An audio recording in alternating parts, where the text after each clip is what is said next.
Sensitive issues involving the Philippines and China were finally tackled in a meeting between their two leaders. President Duterte raised the arbitral ruling that invalidated Beijing's claim over most of the South China Sea.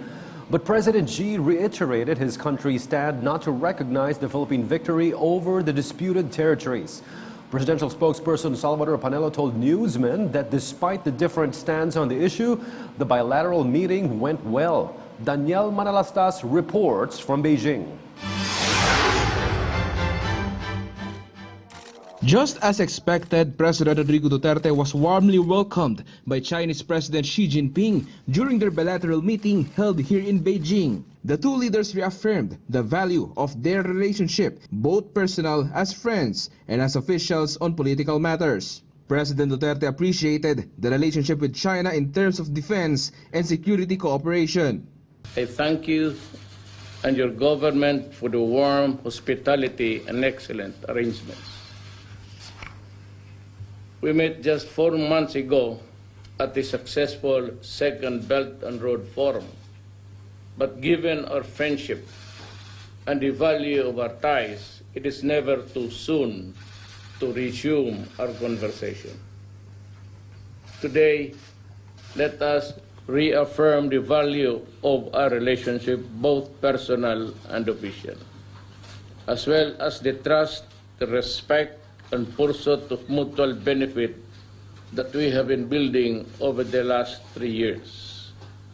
To be sure, there have been challenges, yet we are living up to our commitment to define our ties as a comprehensive strategic cooperation. For his part, President Xi says he's happy to see President Duterte, who described as an old friend, and hopes that the relationship between the two countries will continue to prosper. With channels for dialogue fully opened, agreements signed, and projects underway, there is a clear path of partnership and convergence. Today, we can add fresh impetus, indeed, for a stronger momentum to work together.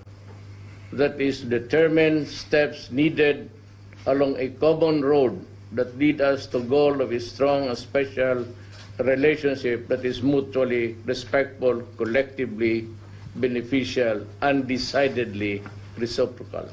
Meanwhile, presidential spokesperson Salvador Panelo confirmed that President Duterte raised the Permanent Court of Arbitration's ruling, where it recognized that the West Philippine Sea belongs to the Philippines, contrary to China's claims. President Xi maintained his stand of not recognizing the arbitral award, but both leaders agreed that this should not make the relationship of Philippines and China to be in peril. What they have agreed upon is that both countries will refrain or avoid performing aggressive, provocative acts that will trigger incidents that have been done before. Both of them agree that they should observe international law and UNCLOS for the regional peace and security. Let the negotiation proceed, and let's see how it develops and evolves into a peaceful solution. What is important is we're not stopping from discussing it and trying to resolve the same. Panelo said President Xi understands President Duterte in raising the issue, but Panelo maintained that the government won't stop in pursuing our rights in the disputed islands. Nothing is impossible between friends. We can always hope for the best.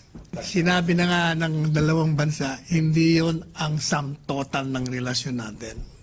Mas marami tayong mapapakinabangan dito sa ibang aspeto ng buhay.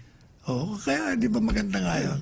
On the Code of Conduct in the South China Sea, both leaders agreed to settle this matter as soon as possible. President Duterte insisted that this will help prevent conflicts among nations, especially those that have claims on the disputed islands.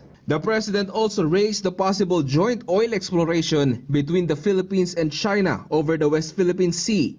President Xi responded to the call and wants the committees assigned to prepare for this possible action. Daniel Manalastas for The Nation.